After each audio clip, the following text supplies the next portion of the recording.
বাংলাদেশকে অস্থিতিশীল করার উদ্দেশ্যে পলাতক একটি দল সর্বাত্মক চেষ্টা করছে বলে অভিযোগ করেছেন অন্তর্বর্তী সরকারের প্রধান উপদেষ্টা ডক্টর মোহাম্মদ ইউনূস।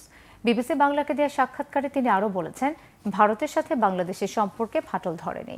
সাক্ষাৎকারে নানা প্রশ্নোত্তরে অন্তর্বর্তীকালীন সরকারের প্রায় 7 মাসে আইনশৃঙ্খলা পরিস্থিতি, সংস্কার ও নির্বাচন, ছাত্রদের নেতৃত্বে নতুন দল গঠন সহ রাজনৈতিক ঘটনা প্রবাহের বিষয়ে প্রধান উপদেষ্টা ডক্টর ইউনূসের অভিমত উঠে এসেছে।